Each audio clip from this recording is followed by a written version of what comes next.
Hi, I'm Berit Stover. I'm Beth Mund. Welcome to Conscious Conversations on the Sacred Letter channel. Beth and I had an amazing conversation last Monday on our Zoom call about the magic of animal communication. And Beth was speaking to all of the different animals that she is connecting to, those who have passed and those who are here, to bring forward messages that have been so inspiring and so healing. And we've had so much response from that Zoom call that I wanted to have Beth share with you some of the answers to some of the questions that came up. So Beth, I'm going to give you a few of the questions that came through. One was from a woman who she wrote, I ran over a snake on Sunday. I was so thrilled to see it in the middle of the road, but I couldn't stop and I'm heartbroken that I killed it. I got emotional when you said that animals lose their pain and become free. So I'm hoping that happened for this snake. Yes, beautiful question. I have had an experience similar to that, but first I'm going to answer her question. Yes, as soon as a soul, as it happens to us too, a soul will leave the body. Sometimes it happens before death. Sometimes it happens immediately upon death. But there is, well, first of all, animals do not suffer. They experience pain, but they don't suffer. What I mean by suffering is sometimes we create suffering for ourselves when we get into our mind and we create stories about something. Um, and it sometimes makes it harder than just to feel the pain that we feel. So the animals don't do that. They're lucky in that way, and they experience pain, but not the intense suffering that we do with the stories we create, with the questions that we have. When we're in pain, we like to ask, why is this happening to me, or think this is not supposed to be happening, and that does create suffering for us. But the animals, they just are. They just um, go into whatever is upon them and whatever it is they're to experience. So the snake, what I received is left immediately. Left as the soul left the body on impact. And but what I want to address is nothing is a coincidence, and everything is here to help us. And that's what I heard also after you had just read me that question. I had a similar experience where I was driving along the road, and it was just the beginning of spring when all the turtles were out and they were crossing the road and they were out and about. And I believe the females were laying eggs and crossing to do that. And I saw a turtle on the road, and then I went up a little bit and I turned around. I had to wait for a few cars to go by. So I went up, I waited, I turned around, and by the time I got back, someone had run over the turtle. And I was heartbroken because it's witnessing death right in front of your eyes when you see something that's alive and well and in their life, and then suddenly it's just they're no longer here. And we can feel that when we have a traumatic experience, a traumatic death in our life, when we're not prepared for it. And I just had done a reading for a woman and her dog who passed quite suddenly, and it creates shock within us, and we can experience that if we have a loved one that happens to. So I came back when I turned around, and the turtle was no longer alive, and I just burst into tears. I felt so much sadness that I almost was there to help, but I didn't make it in time, and it creates a feeling of helplessness, and also compassion, for a helpless animal that's there on the road that's just doing what it's meant to do. But that is the process of life and death, of being born and dying. It happens every day, but it's hard when we witness it firsthand. And I think that's what she's speaking about also with the snake. And then what happened was I was driving to the store, so I decided to keep going, and I was crying. It was very tough. I was crying for about 10 minutes about this turtle, and then all of a sudden my mind turned to the loss of my son, and then I was crying more, and it was as if the turtle incident touched that grief that was still inside of me to bring out some of the pieces that still needed to come out and I still needed to grieve over. So we never know why things are brought into our experience and into our world. And it was a gift in the end for me. It was a very hard lesson and a hard experience. But if we have past loss or even like a past trauma or anything, something currently can trigger that, and trigger our feelings about it. It could be grief, it could be anger, it could be anything. So in the end, it winds up helping us. It doesn't feel like a gift and it feels hard, but it winds up helping us. So I just wanted to share that in Oh, that's relation to that. It's interesting, Beth, that that was a turtle, because you think you're almost like your grief is coming out of its shell. You know, sometimes when we've been through such things that are just almost too much to handle, like the grief of a child or the grief of a loved one and so forth, that we sort of encase ourselves in a shell, and we need to sort of like a turtle kind of come back out of our shell to live again, to and to see things that help to bring healing around that. So beautiful. Wonderful analogy. Yeah, absolutely. Thank you. All right. So the second question comes. So another person wrote. She said, "I have." She said, "First, do animals and humans souls stay separate? And what is the relationship between animals and humans?" For reincarnation, you're talking about? Yeah. Mm-hmm. That's a good. I've been asked that question before, and I have never received information, and that doesn't mean it's not possible. But I've never received information about a soul that was in a dog who had passed, or a cat who had passed, who was a human in prior life. The same way, I've never connected with a human soul who had been an animal. That's just been my experience. I have connected with animals who have been other animals and who have that experience of being other species. So, we can only go based on our experience. It doesn't mean it's not possible, but I have never heard that or come across that. And when I'm being shown past lives, it's usually humans having a past life as a human and animals having a past life as an animal. But maybe someday, I don't know. Interesting. I know another question that comes up sometimes are people wondering if they've lost a beloved animal, like a beloved dog or a cat, does that animal come back into a future if they get another dog? Does that spirit reincarnate into that new puppy or that dog? Yes and no. It can absolutely happen. In fact, the woman had just asked a question to me because she saw her dog who had passed years and years ago, who she had a dream about the dog, and he showed himself as a puppy.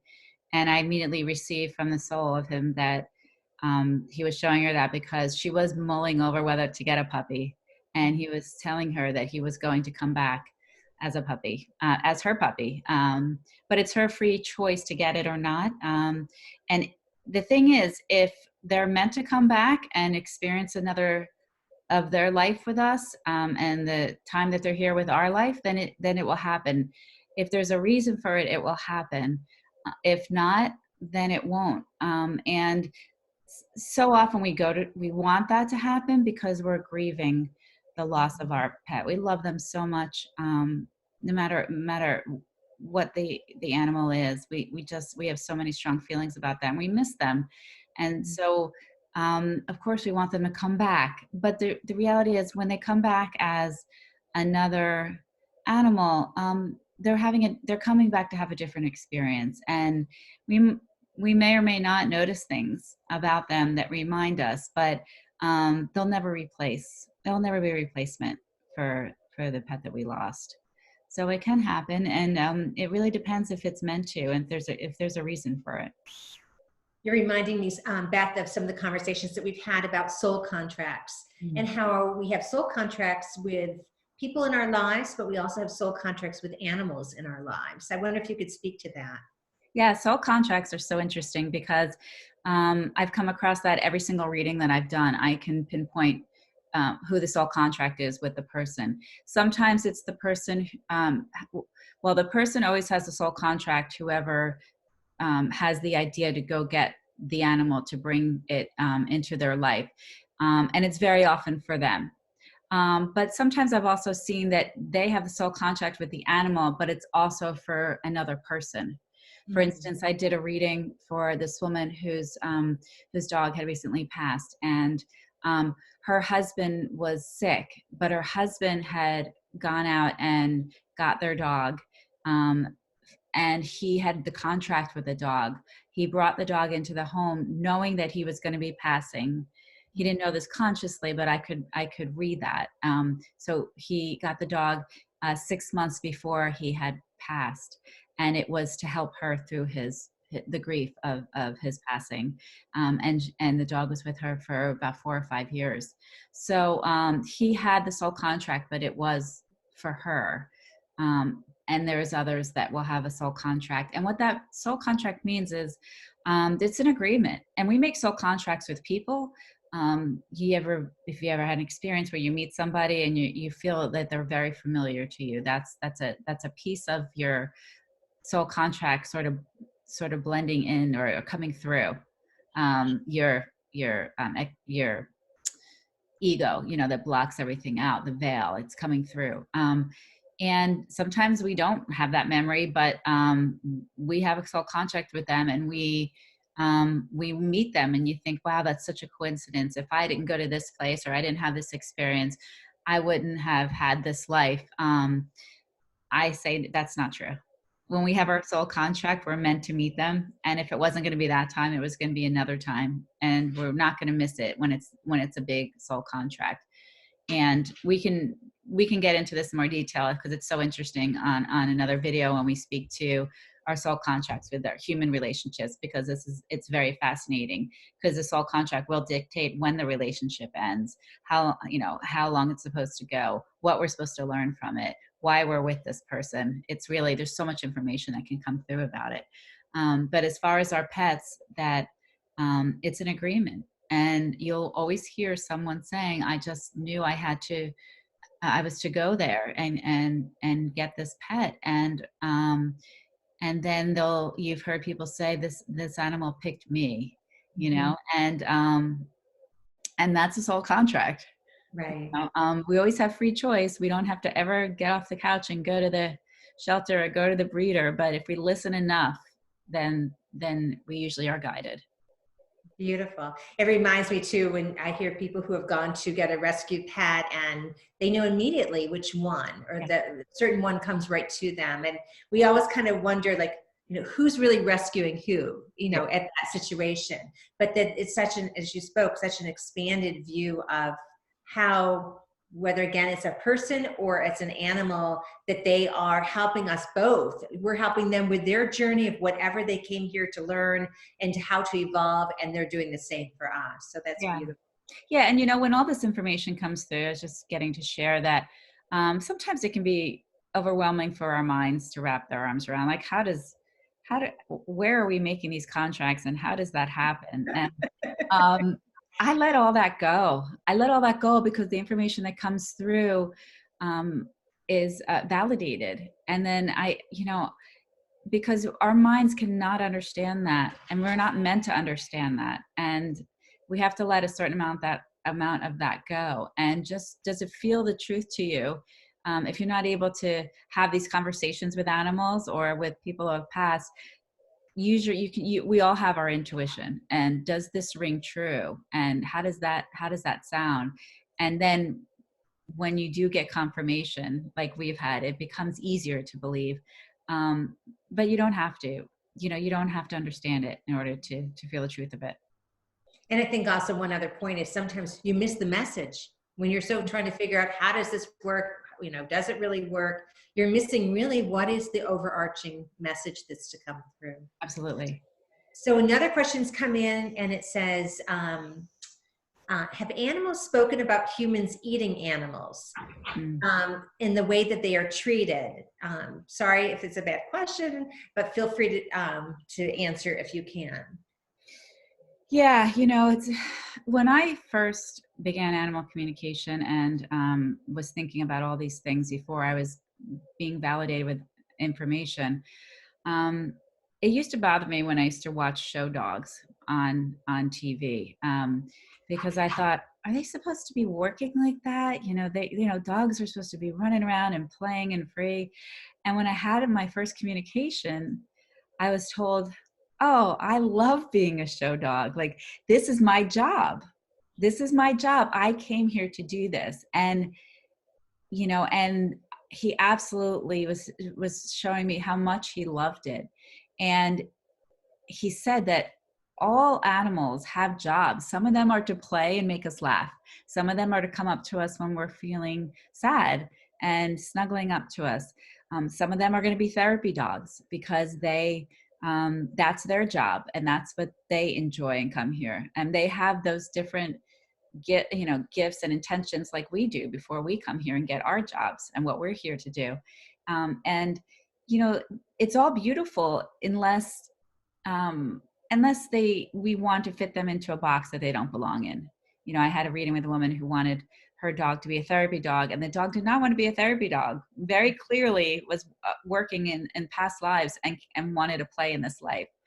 So, and the dog was letting her know that, like, I don't want to do this, and she, we have to be able to sometimes to tune in or get help when there's a behavioral issue that there is something going on that they're resisting. And just like when we're in a job that we don't like, and we're unhappy, and why am I not feeling good about my life? Why do I wake up in the morning and why am I dreading my day? Because we're doing something we're not meant to do. We've put ourselves into a box. And so that just came to mind as far as answering that question, because yes, there are animals that come into their life knowing they're going to be eaten by other animals or eaten by humans. And that is their job. And that is their experience to have in this life. And, that is not the issue. The issue is when I tap into this, I'm just tapping in right now to answer fully the question. But they're not supposed to suffer. And the problem arises with the inhumane conditions and the way the animals are treated. And I'm not sure if she was talking about, like chickens or cows or wild animals, but there has been a push for more humane living conditions and free range chickens and all of that, because that is how they're meant to live. They're not meant to suffer, well, they don't suffer, but they're not meant to not experience their life and enjoy their life. And so, yes, they come in knowing that that's their purpose. And that is all they're meant to do here. And they want that experience. And and that's their life. It could be a year, it could be a couple years, it could be 6 months. But we're meant to treat them humanely, no matter what. And it's just like when we have different experiences here, we can be here for 100 years, or we can be here for a month. And it's all guided. And that's sometimes hard to wrap our mind around that. But that's what I've been shown, that it's all guided. And we have a sacred letter that actually speaks to the quality, not the quantity of time here. And that's getting back to the animals, that their quality of life needs to be what it's meant to be for them. And as far as in the wild, it's the same thing. The animals they come into this life knowing that they're prey for other animals, and that's the food chain. It's hard for those of us who are empathic and can get into the feel what these animals are feeling, because they can experience fear. Animals experience fear, but it's not the fear that we often experience. It's a very instinctual fear if they're being hunted, or they have their instinctual reactions of what will happen with them, where they will flee, they will freeze if they're caught, and they actually can go into a place where they can leave their bodies if they're beaten, caught, and they know they're gonna be food for another animal. So it's all built into, to their bodies and and what they came here to do. Um, and when there's things going on that are not ethical and, like I said, and inhumane, and if there's animals being eaten that are not supposed to be eaten, that will right itself. There will be people and animals that will come here in order to draw attention to that and to bring light into that darkness, because that is darkness and that's not the intention of it. When you just reminded me also of a piece, which is exactly what you're speaking to, is that just like for all of us, we all have a soul, we all have a spirit, and our animals have a spirit, and it's honoring, whether it's the animal or human or any life, it's that honoring that spirit within. So in just being thoughtful and being just, and also tapping into what they're expressing and what they're hearing. I was fascinated with the story, Beth, that you were sharing not long ago about the birds that were delivering messages, that you're constantly getting messages from so many different places, but our animals are so intuitive and they're so knowing. And I wonder if you could share that story. Yes, I was sure. It's sort of a funny story. But I can't make this up sometimes. Some of the things that I hear, or sometimes they sound really silly, and sometimes, but they always have meaning, and I can get the meaning immediately, or it might take a little time. But I was sitting just having some coffee, sitting in the living room, and I got the intuition to look out the window. And as I looked out the window, there were a couple birds that were floating by the window, or, kind of flying around.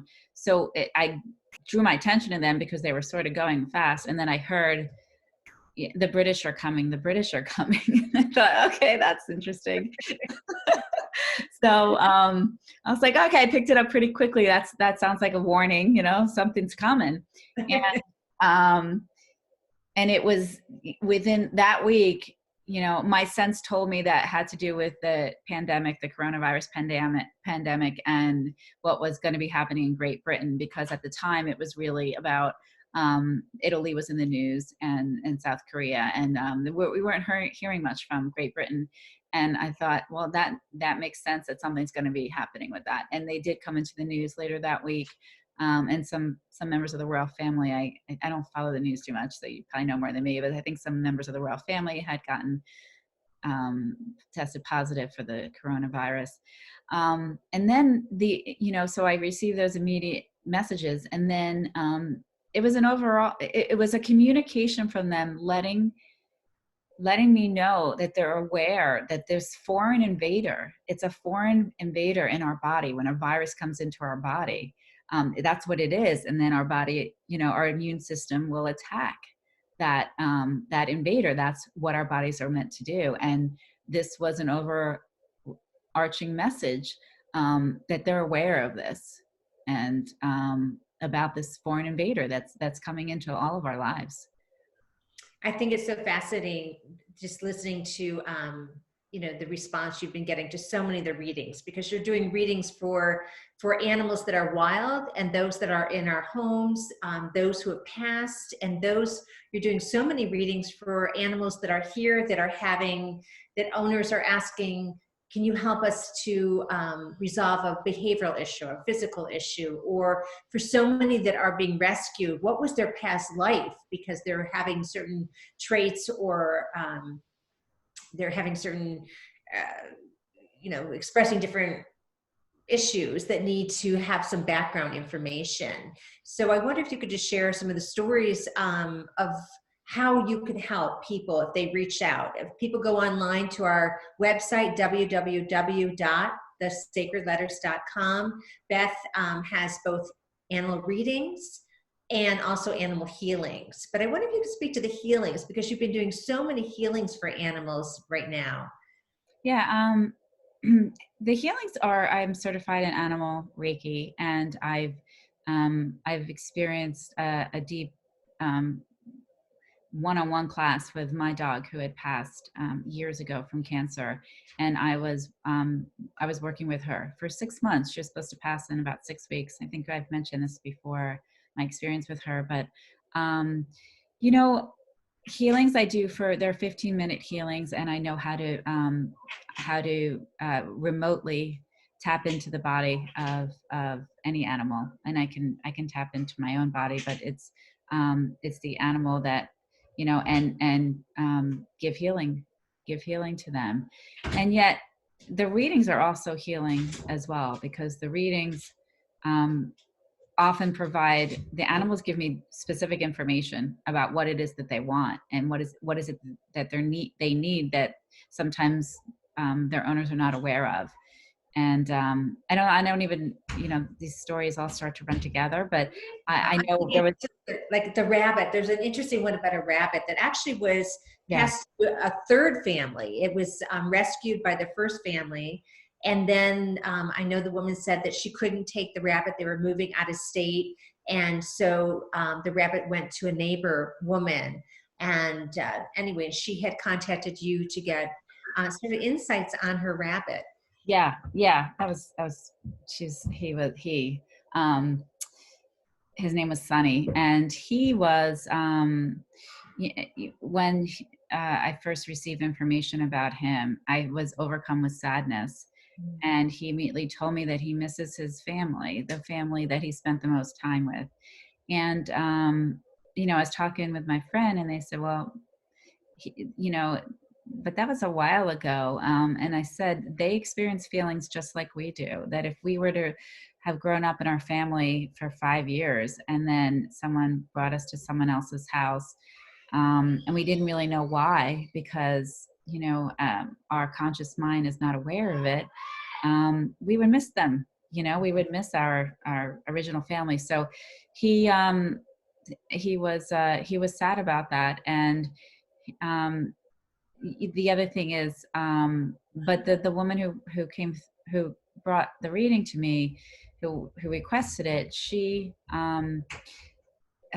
was saying that she thought he was ending his life, and she euthanize him, or is he okay? Is he in pain? And he had come to her in a dream, and like hissing at her, which he didn't do in real life. And he was very angry. And I was able to tap into him. And he made some very specific requests, that he would like, that yes, he was ending his life, but not yet. He wasn't quite ready yet.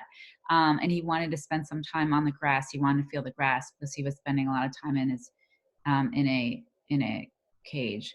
And that he wanted her. He was there to help her wake up to some things in her life, some anger that she had, and that's what he was trying to. He literally woke her up at night, and he's trying to.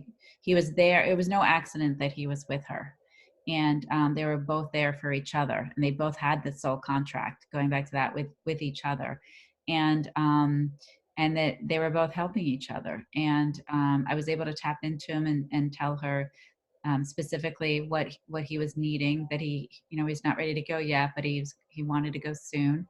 And how he was feeling, and he was very funny. He was explaining that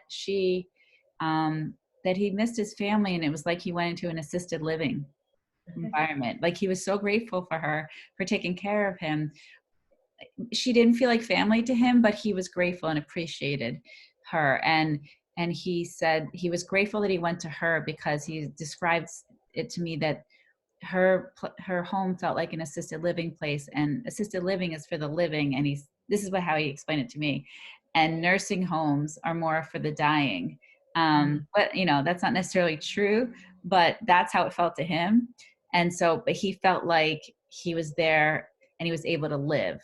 And he was grateful for that. So they give very specific things to me, in order to relay what it is they're trying to get across.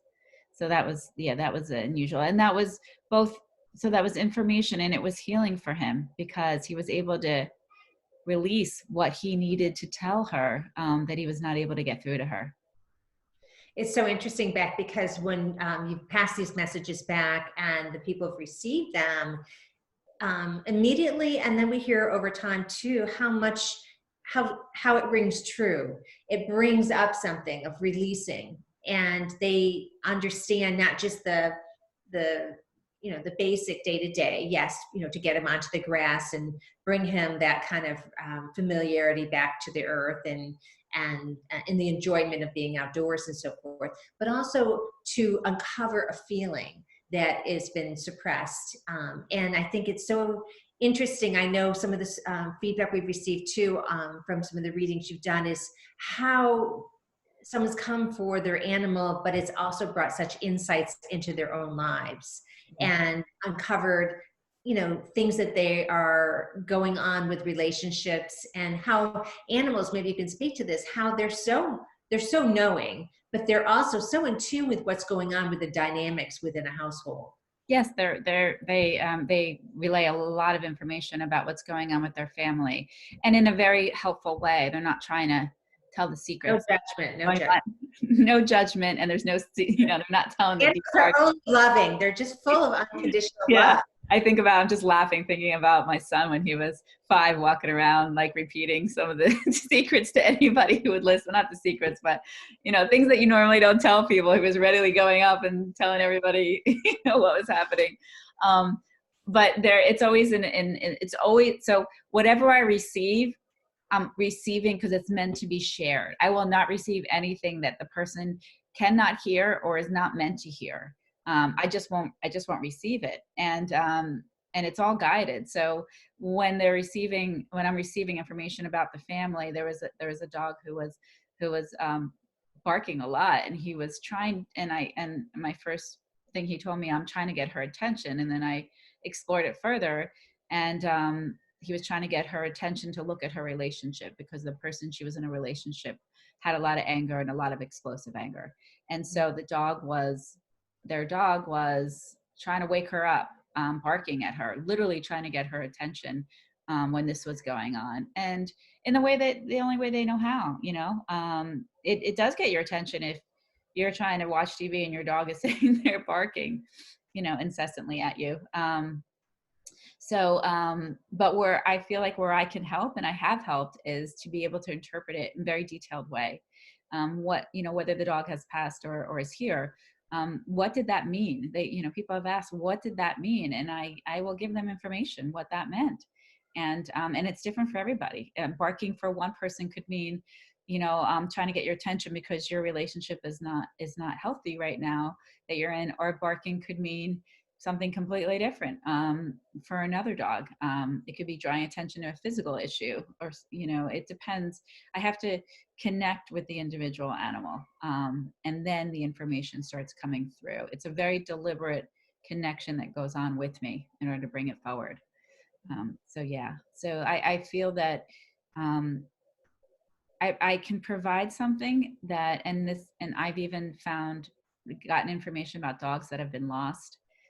We had a friend whose dog was lost, and I connect with the dog, and he had showed himself in pinstripes, like a jail uniform. I knew he wasn't in jail, the dog wasn't in jail, but I thought, oh, he's at the pound, because it felt like jail to him. He was in a cage behind bars. And again, I don't try to understand how this dog is communicating this to me, but I can tap into it. And he was at the pound. And so I feel like I can provide people a service that they can, that helps facilitate what the dog's needs are, or what's going on with the family, or what they want, whether they want a particular treatment, or what do they want after they pass, or how are they feeling now that they've passed? What are they doing? There's really a myriad of ways, and whether the animal is living or here or past, it doesn't matter. I can tap into them equally, and they really, people have said that they feel peaceful, they feel grateful to have this information, and it's helpful for their animals. Some of them have calmed down when they've expressed that seems to be some anxiety there, and it's just I've been excited by it and felt very grateful to be included and to be able to help in a way that facilitates that relationship, because they're beautiful. They're our pets, and even if, or they're wild, but you know, it's hard to have. You can't. Not everyone can have a conversation with them.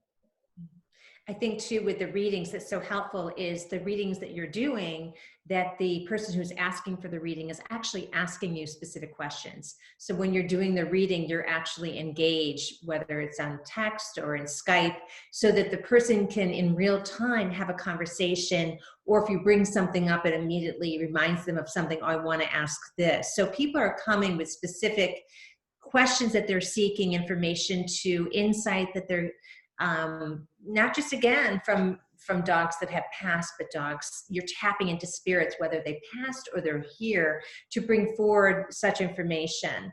And I think back to so many that you've done, they're so full of love. Of course, our animals are only love, right? And they're funny, and they're insightful, and they're healing.